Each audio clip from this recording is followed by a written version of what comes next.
This page is the cover of the official Dreamcast Magazine, issue 3 from January 2000. It's got a big world-exclusive preview for Metropolis Street Racer, calling it a revolution in realism.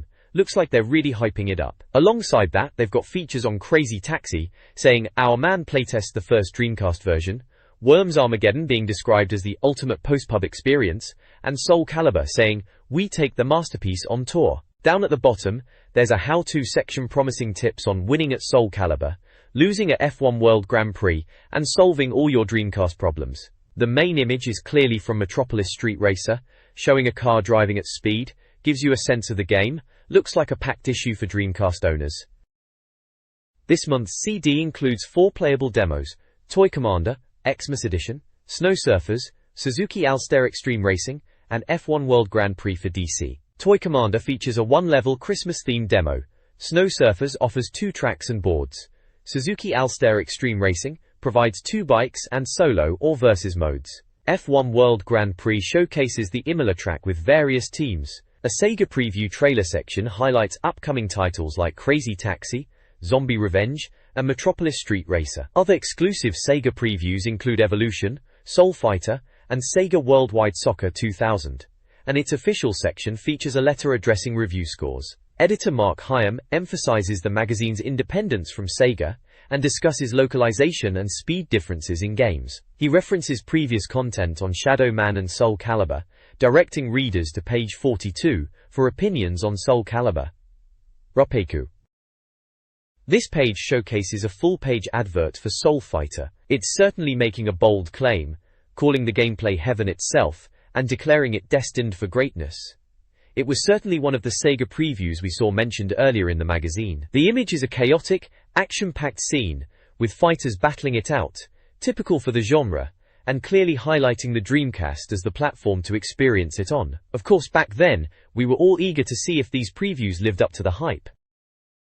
This page is the contents page for issue 3 of the magazine, dated January 2000. It lays out what's inside, starting with features which highlights the magic of Metropolis racing game, On Tour with Soul Calibur, Crazy Taxi, Foreplay which is multiplayer F1, Win a Car which is about remote-controlled cars and talent, featuring Emily Booth and French funksters Koyak. There's also a reality check, asking what if life imitated games.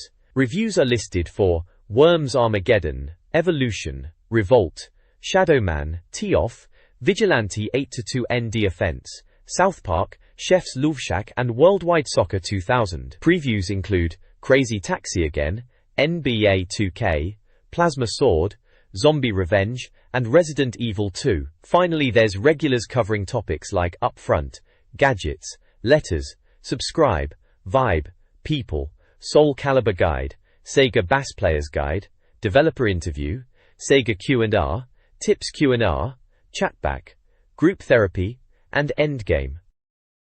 The next page showcases a preview feature titled Revolutionary. It highlights a new game in development, created in a cozy Liverpool office by 14 developers who have spent the last 2 years crafting something special for the Dreamcast. The text confidently states, "It's a game set to rock the industry, promising to change how we think about consoles forever and reposition the goalposts in the gaming landscape." The right side of the page features a prominent image of a sports car, likely in-game, hinting at a racing title. This is clearly a sneak peek at what was to become Metropolis Street Racer, developed by Bizarre Creations, a game known for its innovative kudos system and real-world city locations. This page is an advertisement that continues the hype from the previous page, strongly hinting at the reveal of Metropolis Street Racer. It focuses on the game's impressive graphics, claiming they are so realistic they'll feel like being at the cinema. The advert emphasizes that this visually stunning game is also an intensely playable driving game on the world's fastest console, clearly referring to the Dreamcast and the upcoming game from Bizarre Creations previewed on the prior page. The advert builds anticipation by stating, "The game you're drooling for is called," leaving the actual game title to be revealed later, but it's clearly Metropolis Street Racer. This page is a preview of Metropolis Street Racer, finally revealing the title after all the build-up from the previous page. It mentions Ed Lomas having an exclusive world reveal report, and it's clear this is a big deal. They're saying it's the biggest game ever to come out of the UK, which is quite a claim. The text talks about how realistic the game looks, mentioning that anyone who knows London will instantly recognise Trafalgar Square, Nelson's Column, and the four giant lions, and they're saying it's all accurately recreated in the game. Bizarre Creations are the developers, and they're aiming for an April release. The article quotes Martin Chudley, the managing director, talking about wanting it to be an experience, not just selecting your car and racing. They're really pushing the realism aspect and attention to detail, saying they even fooled someone into thinking in-game footage was real video footage of San Francisco. It sounds like they are very proud of the graphical realism they have achieved on the Dreamcast. Metropolis Street Racers development emphasizes realism through meticulous city recreation. Developers at Bizarre Creations are recreating London, Tokyo, and San Francisco with incredible detail, ensuring buildings, roads, and even gardens are accurately represented. The game showcases screenshots from these cities, highlighting landmarks like Buckingham Palace, Shibuya, and Fisherman's Wharf. The developers are using extensive research, including thousands of photos, video footage, aerial photographs, and land survey data. They also employ advanced techniques, like creating textures from multiple close-up photos. This commitment to accuracy aims to immerse players in realistic driving experiences within iconic cityscapes, promising a true-to-life feel on the Dreamcast. Inget. This article previews the development of Metropolis Street Racer, highlighting its dedication to realism. The game meticulously recreates cities like London, Tokyo, and San Francisco, with each of the 9 areas spanning 1.5 miles square and featuring detailed street modeling. Bizarre Creations utilized custom tools like MetGGP to create these interactive cityscapes. Team Talk interviews key team members, including Martin Chudley, Managing Director, Walter Linsale, Technical Director, Roger Perkins, Programmer, Mark Sharratt, 3D Artist, John Dugdale, Senior Artist, Kat Sato, SEGA Executive Producer, and Brian Woodhouse, Producer. They discuss the team's work ethic, technical challenges, city modeling, and the selection of locations and car manufacturers. Tech Specs reveals the game's technical ambition, with high polygon counts for environments and character models, pushing the Dreamcast hardware. The overall focus is on the team's passion and technical skill in creating a highly realistic and detailed racing experience. This page carries on with the Metropolis Street Racer preview. They're really going into detail about the lengths Bizarre Creations are going to for realism. There's a quote in there, "Games really are all about cheating," from Martin, which is interesting. They mention that the 3D engine isn't doing any tricks. What you see is what you get. Polygons in the distance are still rendered and not hidden. Apparently, every object is drawn at a certain distance, and smaller ones are added as you get closer to maintain detail. They also talk about cruise control and the impressive selection of real cars like Ford Mustang, TVR, Mercedes SL, and Jensen. The text also mentions that all the artist and self-confessed car nut, Steve Heaney, told them there are 4 detailed levels for each car. Alongside that, there's a piece on Revolt. It's showcasing the game with a giant white cat looking surprised. It mentions the game is from Acclaim and due out in December of '99, pushing the out-of-control angle. There's also a section titled Impressive Tool about the level editor MetGP, developed by Phil Snape at Bizarre Creations, allowing them to edit every aspect of the game and create the detailed cities for Metropolis Street Racer. They used it to create a helicopter flyby of San Francisco to get the city into the game, and apparently, the entire city can be textured using this tool. It all sounds rather impressive, really pushing what the Dreamcast can do. This page highlights 3 upcoming games. Messiah by Shiny Entertainment boasts stunning graphics, potentially rivaling Soul Calibur, thanks to advanced tessellation technology. The game features Messiah, who can possess people to combat demons in a futuristic setting. SEGA GT, Homologation Special, aims to compete with Gran Turismo, with extensive car customization options, over 100 customizable cars, and various race modes. It's expected in Japan in early 2000, with a European release to follow. Finally, Shenmue, a highly anticipated Dreamcast title, is scheduled for a December release of Chapter 1, Yokosuka. It includes a virtual pet simulator and classic Sega arcade games. Kume Yoe. Dreamcast owners in Europe can compete in the Sonic Speed Challenge online game, sponsored by Reebok, to win prizes including Reebok gear and Sonic t-shirts. Sega Striker on Target, a preview of Virtua Striker 2000, promises an enhanced arcade experience for a February release. Capcom is reaffirming their commitment to the Dreamcast with upcoming titles like Marvel vs. Capcom 2, Plasma Sword, and Project Justice. Draw into news includes the delayed UK release of Rally 2, now targeting November 2000. SEGA Bass Fishing, bundled with a fishing rod controller, is expected early in 2000. Waka Factory is a music creation tool for composing and mixing music. Arcade fans can anticipate classic Midway games, and Dream Animator, a free animation utility, is available for download. The Dreamcast is getting a boost with several new game announcements. Grand Theft Auto 2 is coming to the console with improved graphics.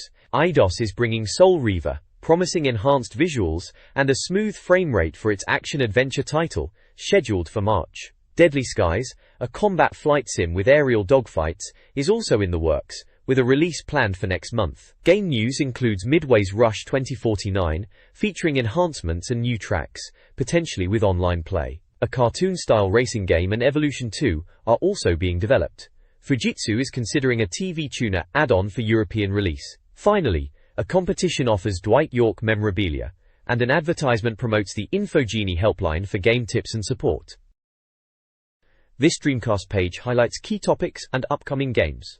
Watch This promotes DVD releases like The Matrix. U-Smasher previews Virtua Tennis, praising its accessible gameplay and impressive graphics. The Dreamcast also received Machine of the Year from Time Digital for its innovation, including MP3 and DVD playback. The Your Most Wanted section reveals reader anticipation. Shenmue tops the list, followed by Resident Evil, Code Veronica, Crazy Taxi, Metropolis Street Racer, Sega GT, Dead or Alive 2, Half-Life, Phantasy Star Online, Zombie Revenge, and Worms Armageddon. The page reflects excitement for a diverse range of genres and the potential of the Dreamcast platform.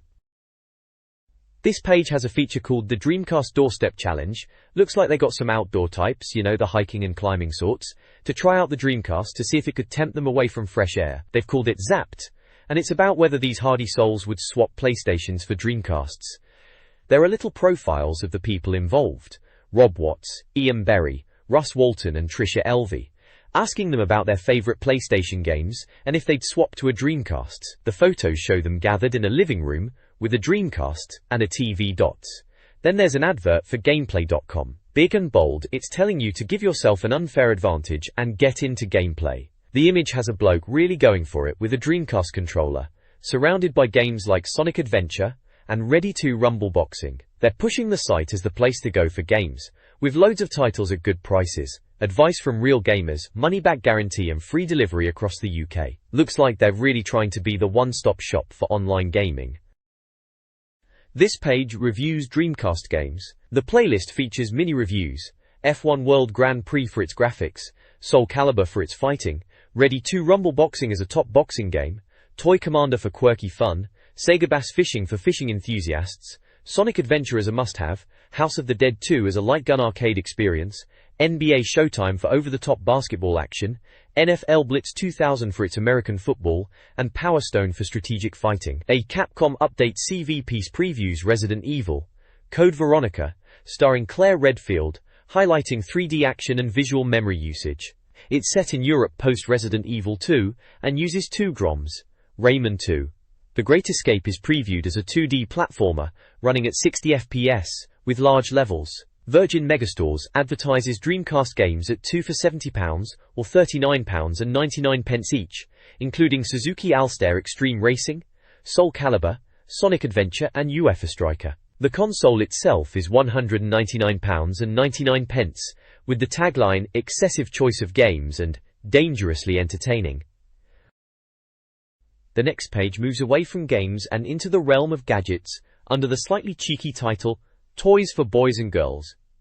We're presented with a selection of Christmas gift ideas for the gadget-obsessed gamer. First up is the GP SimTech GameSeat 2000, promising to improve your racing game experience with ergonomic design for comfort during long gaming sessions. Then we have the Samsung Motion Yep, an MP3 player, heralding the move towards digital music on the go, boasting voice recording and a smart media card. Following that is the Pioneer MSDV1 DVD player, highlighting DVD as the future of home cinema, and this player boasts a stylish design and built-in amplifier. Next is the Watch Phone, A fascinating piece of tech even now, a mobile phone integrated into a wristwatch, emphasizing voice-activated dialing, quite futuristic for the time. Finally, there's the inflatable radio, a rather whimsical piece, described as convenient and fun, perfect for the bath or kitchen, powered by batteries. Prices are mentioned for most of these gadgets if you were thinking of picking them up back in the day.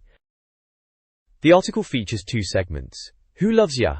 Interviews Kojak, a French funk band who blends musical backgrounds, similar to their appreciation for the Dreamcast. They discuss their music's connection to gaming, upcoming soundtrack work, and embrace the accessibility of online music distribution. On the right, I don't know if they're watching for voyeuristic reasons or for the games, features Emily Booth, presenter of Channel 4's video game show Bits. The interview explores her role, and the show's format, quick, informative and playful. Booth discusses her journey from B-movies to presenting, her love for classic games like Defender and Street Fighter II, and her anticipation for Dreamcast games. She also appreciates gaming as a form of self-expression.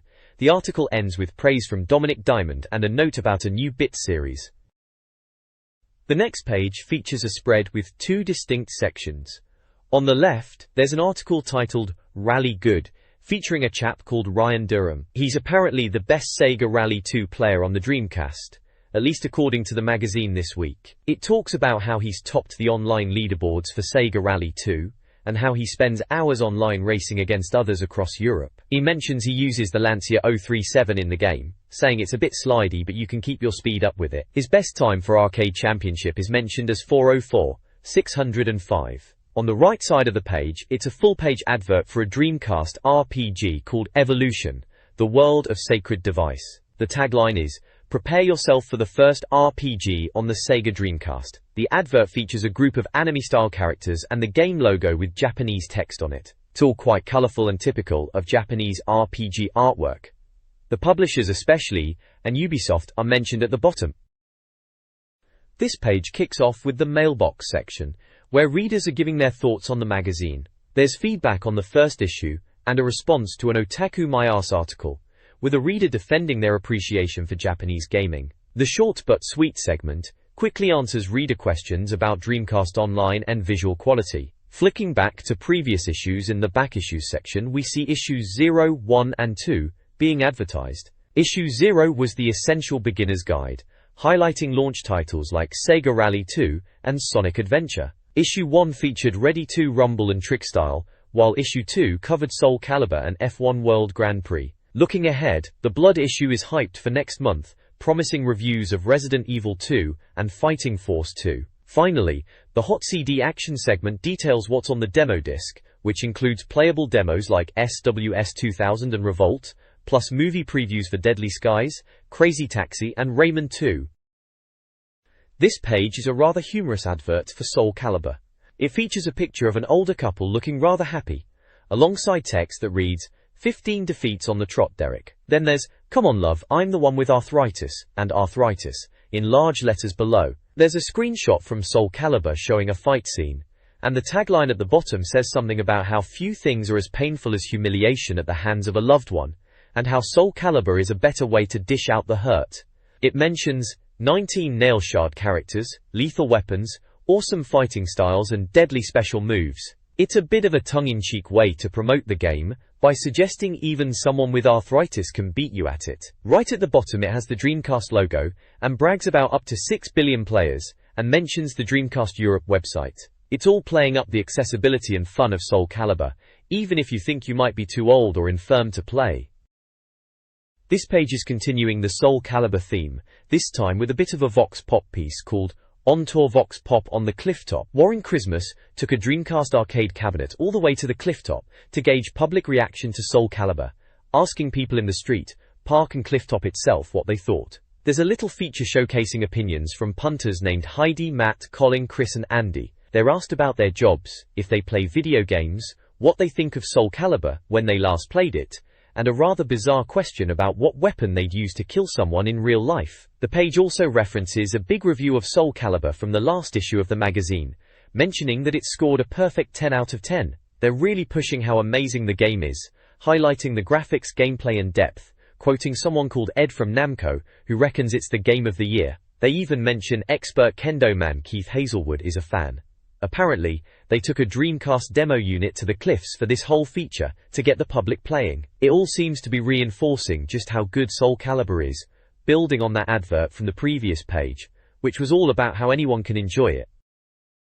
This page carries on the Soul Calibur public reaction theme, but this time they've moved the Dreamcast arcade cabinet to two London landmarks, Regent's Park and the Telecom Tower. Seems they were gauging opinions at 14:58 HRs in Regent's Park and then later at 11:31 HRs by the Telecom Tower. There are Vox Pop interviews again, this time with folks named Ben, Martin, Alison, Heatle, Spencer, Paul, Sam and Lucy. In Regent's Park, Ben, who's 19 and an electrician, reckons Soul Calibur is better than Tekken 3 graphics-wise, movement and all. Martin, also 19, plays PlayStation games mostly but admits Soul Calibur is the only game he really plays, stating it's a lot better than Tekken 3. Alison, who's 16, thinks Soul Calibur is good fun, whilst Alison, age 16, is surprised by how good Soul Calibur looks on the Dreamcast. Over at the Telecom Tower, Spencer, 29, and a computer programmer, enjoys the graphics and reckons it's similar to other fighting games. Paul, 37, also likes the graphics and thinks it's better than other fighters, mentioning it's similar to the other fighting games though. Sam, 27 and a web designer, says it's normally quite drab where he lives, but enjoys Soul Calibur. Finally Lucy, 21, a freelance broadcast assistant, reckons it's impressive in real life and wanted to know the price. It's all reinforcing how well Soul Calibur is being received with the public in different settings, from clifftops to city parks and streets. They're clearly pushing the graphical leap and broad appeal. This page continues the On-Tour Vox Pop theme, catching up with more punters road-testing Soul Calibur on the Dreamcast arcade cabinet, this time at Blackheath near Greenwich late at night. We get opinions from Jane, Phil, Mark and James, all quizzed on their Dreamcast habits, and crucially what they make of Soul Calibur. The general consensus is still glowing, focusing on how visually impressive it is, with comments about the graphics being excellent. Then there's a competition, a chance to win a whopping £1,500 worth of radio-controlled cars, inspired by the game Revolt. The top prize is a fancy Tamiya Subaru Impreza radio-controlled car, with other Tamiya models up for grabs as well. To enter you need to answer a question about Colin McRae, something about which works team he drives for now, and fill in the entry form with your details. The next page in Dreamcast Magazine features a preview of Crazy Taxi. It bigs up Sega's arcade racer coming to the Dreamcast, emphasizing the fast-paced and fun gameplay, just like the arcade version. The preview highlights several aspects of the game. It talks about picking up passengers and getting them to their destination quickly, mentioning the crazy driving and the reactions of the passengers. They mention city limits are in the game, suggesting a large playing area, and describe the cool thing being the confrontation with loads of people shouting, "Taxi, hey taxi." The preview also points out the different cabbies you can choose from, each with their own personality and driving style. There are screenshots showing the gameplay, including picking up a punk rocker, driving through traffic, hitting jumps, and even driving into the sea. The preview mentions the depth of the gameplay, suggesting it's not just about driving fast but also about mastering the controls and pulling off crazy stunts like crazy jumps and crazy drifts to earn extra tips. The article concludes by stating, the game is out in February, published by Sega and developed by AM3, and reckons it is worth the wait. There's a small stop press section at the end, talking about DC extras in the game, and mentions a hidden crazy box mode, suggesting extra content beyond the arcade experience. NBA 2K, Sega's basketball sim, promises a highly realistic and engaging experience. The article hails it as the most realistic basketball game yet, capturing the sport's fast-paced action, complex strategy, and dramatic moments. Screenshots showcase impressive graphics, with realistic player models and fluid movements. Beyond visuals, the game offers depth in gameplay, allowing players to control everything from player selection and strategy to full-season campaigns and playoffs. The article highlights features like action replays and player creation. NBA 2K is geared towards hardcore players who demand realism. Sega plans to release it on the Dreamcast in February in the UK, with a smooth PAL conversion expected. This page is a preview of Plasma Sword, the follow-up to Star Gladiator on the Dreamcast. It's mentioned as a coin-op conversion, aiming for better graphics and animation than the original PlayStation version. They highlight the improved visuals and special effects, noting it's aiming for arcade-perfect translation. The preview talks about the diverse characters, combat system with combos and super moves, and the new Plasma Revenge counter system. It's slated for a February release and is being published by Virgin Interactive. On the right side, there's an advert for a website called Jakarta, where you can buy games online, promising low prices and fast delivery. Above that is an advert for something called Unfair Advantage number 10, with a cartoon woman and text about clever asset management and a huge pay rise. Looks like some sort of non-game related promotion, so best to ignore that. Zombie Revenge on the Dreamcast is a beat-em-up with zombies, guns, and a whole lot of action. It's being touted as a wilder, more hands-on experience than House of the Dead 2, with players smashing zombies with melee weapons like pipes and axes alongside flamethrowers and machine guns. The story involves the usual secret experiments gone wrong, leading to a zombie outbreak. The graphics are praised for their gruesome detail and smooth 3D rendering, easily handled by the Dreamcast. Gameplay modes include bare knuckle for brawling and gun for shooting. A two-player versus mode and VM-based fighter training are also included. SEGA UK is working on the game, adding content and addressing issues from the Japanese version. Set for a February release from SEGA AM1, it promises fun zombie-bashing action.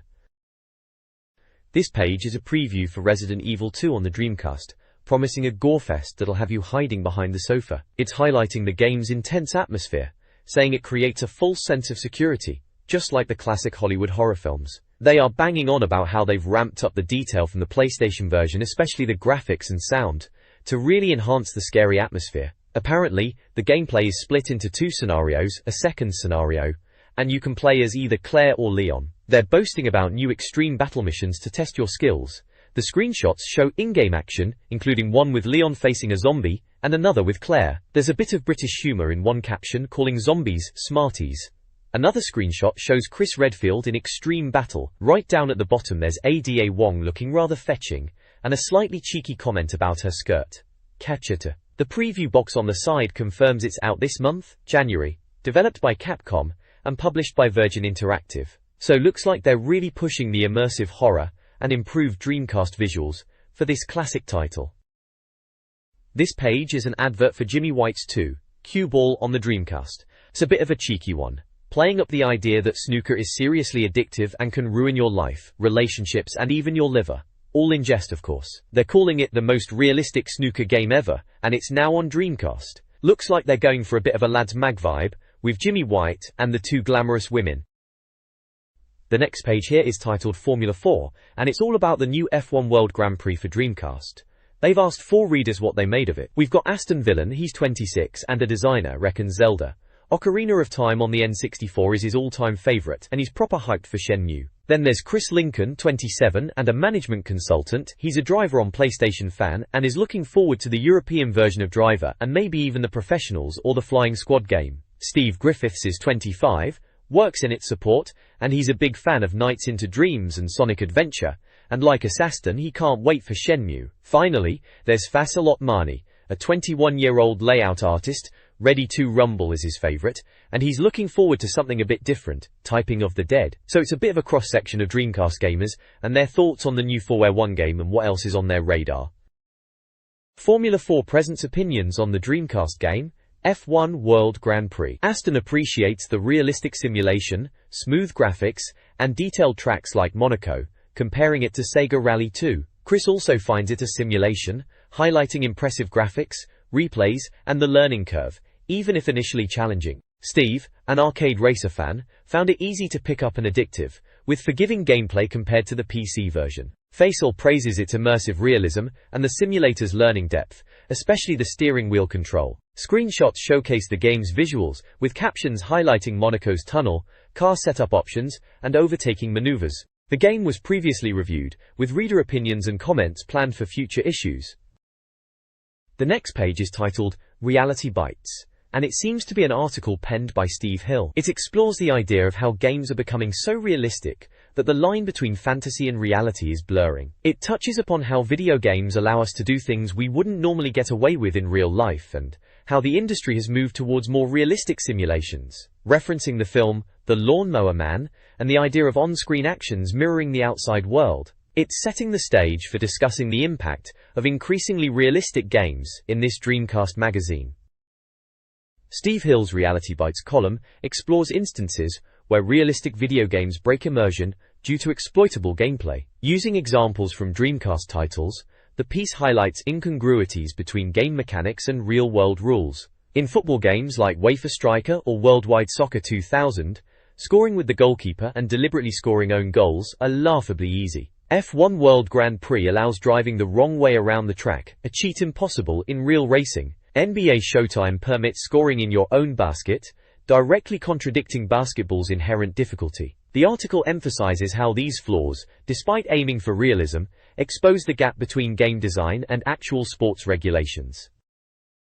This page continues Steve Hill's Reality Bites column, this time digging into a couple more areas where Dreamcast games go a bit off the rails in the realism department. First up is boxing, with Ready to Rumble boxing, and the rather comical idea of biting your opponent to win. It mentions Mike Tyson and Evander Holyfield, which is a real-life example of biting in boxing. Then it moves on to wrestling and WWF Attitude, where they've gone for the improper gameplay angle of accidentally killing yourself. They use the real-life tragedy of Owen Hart as an example of wrestling moves going wrong in real life, which is a bit grim really. There's also an advert for NBA Showtime, NBA on NBC, pushing it as over-the-top Toon 2 basketball, saying it's not a sim game and not smoking and it's out early December. It mentions Shaq being in it, and that it's got bigger and bolder graphics than the arcade version. The next page is an advert for the very magazine you're reading, offering a chance to grab 3 trial issues of the official Dreamcast magazine. They're pushing the risk-free angle, saying you can cancel anytime within the first 3 months and get a full refund, no questions asked. They're also plugging the fact you get a SEGA CD with every issue. Then we get to the reviews section, which gives us a rundown of some games. Evolution from Ubisoft gets a 78%. Revolt, also from Acclaim, scores 80%. SEGA Worldwide Soccer 2000 gets a decent 92%, and Shadow Man, another Acclaim title, gets an 84%. South Park, Chef's Love Shack scores a respectable 91%, whilst Tioff gets a lower 86%. Vigilante 8-2 ND Offense from Activision is marked at 88%, and Worms Armageddon from Hasbro gets a 72%. Finally, there's a box explaining their ODM rating system. Apparently, a 10 out of 10 is perfect, meaning everyone must own it. 8 and 9 are excellent and highly recommended. 7 is great but might have minor issues. 6 is good but with at least one major shortcoming. 5 is strictly average. 4 is below average. 3 is poor. 2 is very bad. And 1 is not worth the plastic it's printed on. Seems like they don't pull any punches. This page showcases Worms Armageddon, which as we know, garnered a 72% score in the review section we just looked at. It's presented with a double-page spread, featuring a landscape packed with worms and their usual arsenal of weaponry. We get a glimpse of classic Worms humor with descriptions of the weapons like fire punch, make like Bruce Lee and punch your foe into the water, and sheep. These deceptively cuddly animals are deadly. No really, it highlights the strategic and chaotic fun that Worms games are known for, mentioning weapons like the pneumatic drill, dynamite, mines, ninja rope, skunk, and canister. It's a good overview of the game's core mechanics and silly, over-the-top action. It's clear they are setting the scene for players familiar with the series, emphasizing the anarchic fun to be had. Dreamcast Magazine reviews Worms Armageddon, questioning if Team 17 is pushing boundaries by blending 3D visuals with classic 2D gameplay. The review praises its accessibility and chaotic fun, highlighting familiar elements like exploding sheep. Martin Brown, executive producer, discusses the authentic PC to Dreamcast port with enhancements like Rumble and VM support. He lists favorite Worms and Dreamcast games. The Arsenal section details tactical weapon categories, long-distance lobbers, karate kids, sharpshooters, explosive experts, darksiders, and all-rounders. A crawl-through section showcases weapons in action like the Old Woman, Sally Army, Holy Hand Grenade, Super Sheep, and Mole Bomb. The review concludes by stating the game's ability to make you laugh out loud. Dreamcast Magazine's review of Worms Armageddon, Wiggle It, the ODM All-Nighter, details a 24-hour gaming session. The review follows the player's escalating fatigue and strategic shifts throughout the night. Stewed for Worms profiles the 4 dedicated players, Callum, Valerie, Monique and Geordie, each with their preferred drinks and Worms team names. The review praises the game's polished conversion and its multiplayer appeal. Uppers include its humor and strategic depth. Downers cite the limitations of sharing a controller.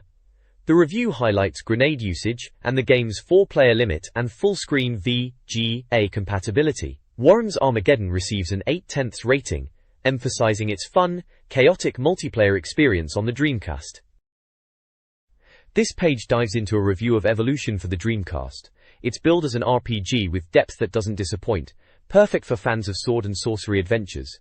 We get a look at some screenshots, showcasing the game's visuals, highlighting cute characters even when they are angry, monster-filled dungeons, and powerful magic spells. There's a Speak Out section with Vincent Munoz, from Ubisoft European, who mentions that the best thing about the game is its accessible story, and that you get to choose your mission and who your favorite character is, and it is all absorbing. The review also details the spell-through party of 5, which is the selection of characters you can choose from to make your party, including mag launcher, linear cannon, pepperbox, chain gun and grenade. The verdict is a lavish RPG with mainstream appeal, pointing out uppers like the engrossing story and accessible interface, and downers such as repetitive combat and a bit twee humor. Overall, it scores an impressive 8 out of 10.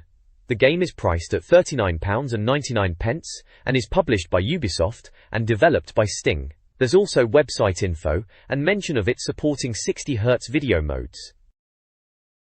A review of the RC car racer, Revolt, promises addictive gameplay. Dan Trent raves about the game's exciting miniature racing action, comparing it to buggies coming at you at a scale speed of 300 miles per hour. The review, titled Out of Control, details racing in everyday environments, including a real-life recreation at the Natural History Museum. The team struggled with uneven surfaces. A Driven to Tears section features opinions from several players. They offer diverse preferences, highlighting the unique characteristics of different cars. Bala Knight favors Psycho, Gary Biasillo likes the Red Herbie car, Simon Harrison chooses the Revolt car, and Dan Emery prefers Racing Champ PC Zone, showing varying playstyles and frustrations. This review of Revolt focuses on the RC cars featured in the game. Several models are assessed, including the Tamiya Mad Bull and Tamiya Baja Champ, rated on speed, handling, battery life and view. The Mad Bull excels in speed but struggles with handling, while the Baja Champ offers a more balanced performance. An interview with the audio director highlights the game's arcade feel and excellent multiplayer. The verdict calls it a fun racing experience, praising detailed courses and realistic handling but criticizing the twitchy controls and limited single-player mode. The game receives a 7/10 score. The review concludes with drive-through tips, emphasizing car selection, track design, and strategic use of power-ups for mastering corners and utilizing the environment. The next page features a review of Shadow Man. It's described as a platform game with blood and guts, with the reviewer Mark Hill shouting profanities at the top of his voice, suggesting it's quite an intense experience. There's a Speak Out section where they've cornered Guy Miller, the creative director at Acclaim Studios, to get his thoughts on Shadow Man. Miller talks about the game being faithful to the comic and being aimed at adults. He mentions the dark, twisted underworld they've created and the story's American comic book feel. The review itself praises the game for its platform gameplay, stating it grows up and becomes a real old bore. It seems to be a bit of a mixed bag, with uppers highlighting the dark and gritty settings and the voodoo premise.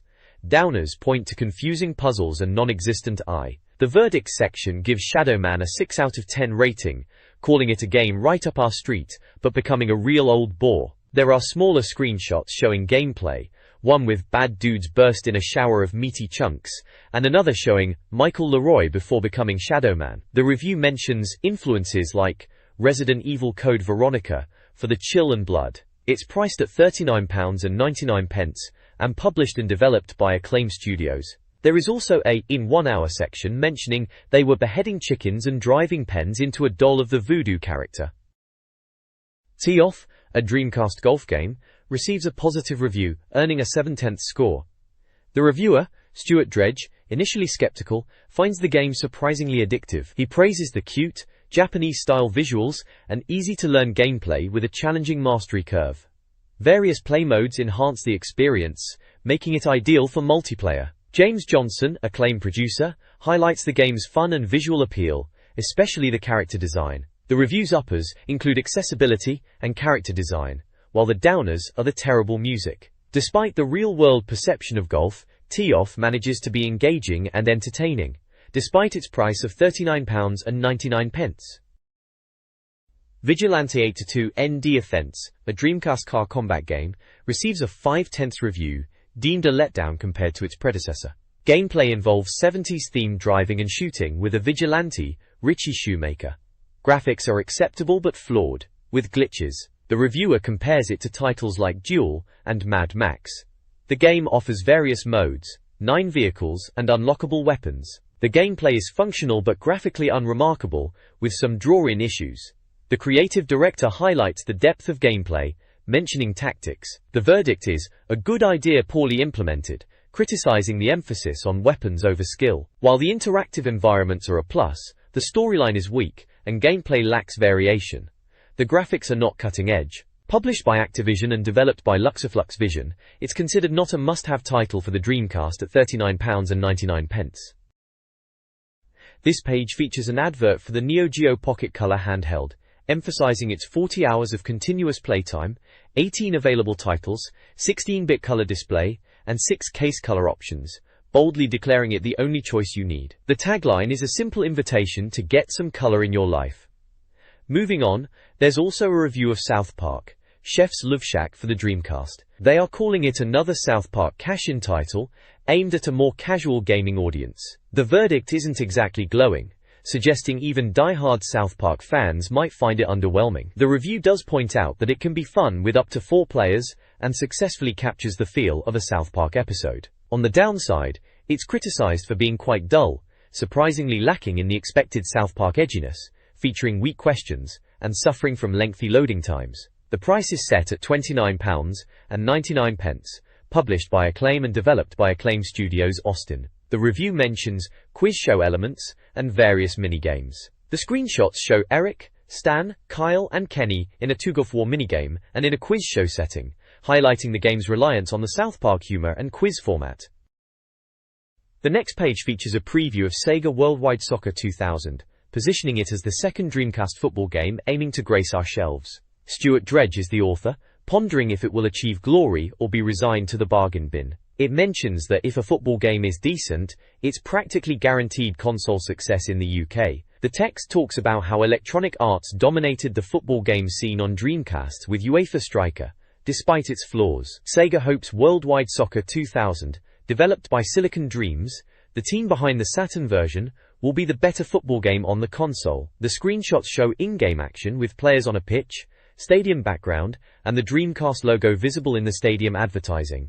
It emphasizes that there was excitement for this release as football games were thin on the ground for the Dreamcast at the time, and there were high hopes for it to surpass the Saturn version. SEGA Worldwide Soccer 2000, a conversion of the World League Soccer franchise, aimed to surpass its Saturn predecessor and rival EA's UEFA Striker. The game boasts impressive graphics, though not groundbreaking, and a wealth of options, including numerous teams and customizable tournaments. While praised for its customization, the initial lack of a fixture list was noted. Gameplay is characterized by sharp player movements, sometimes appearing awkward. Player animations are described humorously as slow. Tackling and goalkeepers are highlighted as problematic. A producer interview reveals the vast number of teams, over 190, as a key feature, along with unique VM unit functionality and future plans. The review uses humor regarding player behavior and refereeing, and the goalkeeper's inconsistencies. The overall assessment is a mixed bag, acknowledging strengths while criticizing gameplay and animation flaws. This page is a review of SEGA Worldwide Soccer 2000 for the Dreamcast. The game gets a verdict of above-average football sim that could do better, and a score of 6 out of 10. The review mentions that while it's a good game, it's just not exciting enough. It highlights the intuitive passing and half-decent goalies as positives, but tackling's too strong and overall lack of atmosphere as downsides. The price at the time was £39.99, published by SEGA and developed by Silicon Dreams. There's also a section called Classic Matches Replay WWS 2000 Style, covering World Cup 1998 matches, like England vs Argentina and Brazil vs France, as well as the Champions League Final 1999 featuring Bayern Munich vs Manchester United. Each match has a main aim, secondary aim, result, and how it happened summary. Finally, there's a walkthrough section called Smack My Pitch Up, with tips on getting some practice in with the game. The next page is the reviews roundup section, themed around drinking. It seems the review team bravely ventured into a Brighton pub called the Fish Bowl for this one, probably getting a bit merry in the process. This month they are looking at a few games. First off is Tee Off, which is reviewed fully on page 86, that's the golf game on the Dreamcast. Then we have Revolt reviewed on page 80, that radio-controlled car racing game that was a bit of fun. Shadow Man is also in this roundup, with its review on page 84, the darker action-adventure title based on the comic book, a bit different that one. And lastly, Worldwide Soccer 2000, which we saw on the previous page, is mentioned again here, and is reviewed on page 92. They're really emphasizing the pub atmosphere as part of the review experience, talking about the boozy banter and all that. This page is a review roundup section, covering 4 games. First up is Revolt, a radio-controlled car racer. They say it's good fun, if a bit tricky, praising the action-packed racing and sharp reactions needed, but it is mentioned that the difficulty level is quite high. Next is Worldwide Soccer 2000, which they reckon is the real waste of the Worldwide Soccer name, hinting it's not up to scratch. They mention it's coming to Dreamcast and has 4 player options, but it isn't very good. Then there's Shadow Man, described as a nice bit of action-adventure, ain't Tomb Raider though, suggesting it has its merits but isn't quite in the same league as Tomb Raider. They highlight the atmosphere and the action but say it's not quite Tomb Raider. Finally, Tee Off is reviewed, and they joke that, I reckon it's one of the best 4 players we've seen yet, implying it's a decent multiplayer golf game. They mention the realistic style of play, and how well the greens are represented. Each review has a quote from either Stuart, Ed, Warren or Dan, giving their opinions on the games. There are screenshots of gameplay from all 4 titles.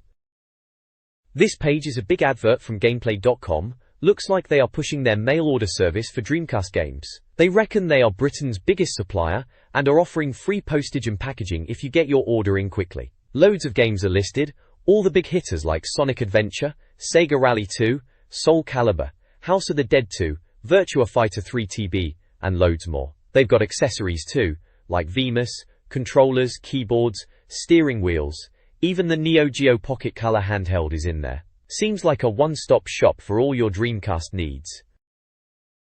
This page showcases an advert for a Dreamcast Games console carry bag, a useful accessory for any Dreamcast owner needing to transport their console and gear. It's pictured holding the console and controllers, emphasizing features like padding and water resistance, practical considerations for any gamer on the move. The price was around £25. Adjacent to the advert is a magazine section titled Vibe, clearly aimed at reader interaction and community engagement. Meet an Obsessive is flagged, suggesting a recurring column by a dedicated Dreamcast enthusiast, likely covering popular titles such as Soul Calibur and Sega Bass Fishing. The section highlights developer interviews, reader feedback, and discussions on game reviews featured in the magazine, fostering a sense of community around the Dreamcast. This page features a couple of light-hearted articles. First off, there's You Know Life's Tough When You're Nicked by the Japanese Police, a funny story about a chap dressed as Dr. Robotnik in Japan getting arrested. Seems like a bit of a cultural mix-up while trying to promote the Dreamcast. Next up is You Know You're Obsessed When You Can't Stop Playing on Demo Booths, about spending hours on the Dreamcast demo pods in shops. Mark Davis is quoted reminiscing about playing all sorts on them, from arcade games to racers and fighters, shoot-'em-ups, and specifically mentioning Virtua Fighter, Ready 2 Rumble and Sega Rally. Then at the bottom, introducing the DC booth, explains all about the Dreamcast demo units themselves and how they were popping up in stores like HMV and Electronics Boutique to let everyone have a go. Lastly, there's a small box called Haven't I Seen You Somewhere Before, which seems to be some film and game recommendations for the readers. This page showcases a full-page advert for NFL Blitz 2000, boasting it as the Super Bowl champion of American football games for the Dreamcast. It's loud, brash and typically over-the-top American football fun, emphasizing no refs, no rules, no mercy. The ad highlights the game's features, like larger, customizable playbooks, new player modes, and easy-to-learn arcade-style play. There are screenshots showing the fast-paced, action-packed gameplay. Alongside the advert is an article titled, You Know You've Hit the Big Time When You Give Chris Eubank a Thrashing. It tells the story of 17-year-old Tom Arnold who won a Dreamcast competition. Apparently, he was so good at Ready 2 Rumbles, he beat none other than boxer Chris Eubank in a match at the competition. The article details Tom's experience, how he got into the competition through his sister, and how he progressed through the rounds playing various Dreamcast titles like Sega Rally 2, Virtua Fighter 3 TB, and ultimately winning against Eubank in Ready 2 Rumbles. It paints a picture of the early Dreamcast buzz and the excitement around these gaming events. There's also a small side piece about Tom's new scooter, a top-notch Honda 125cc, which was part of his prize. This page is all about getting your Dreamcast online with Dream Arena. It's a step-by-step guide showing you how to register and get connected. It walks you through the registration process, from booting up the Dreamcast and selecting Register Me, to entering your details with the software keyboard and confirming your email address. Once registered, it moves on to going online, explaining how to select the Go Online button on the Dream Arena menu and enter your password. Then it takes you through the Dream Arena homepage, showing you where to find your mailbox for emails and the chat areas for talking to other Dreamcast owners. It even covers how to read and reply to emails and get involved in the Dream Arena chat rooms. Essentially, it's your complete manual for diving into the Dreamcast online world. This page delves deeper into getting the Dreamcast online, focusing on Dream Arena. It answers a bunch of frequently asked questions, like whether Dreamcast acts as your internet provider, usage costs, ISDN connection compatibility, usage limits, and even getting banned. It also has a troubleshooting section for common connection problems.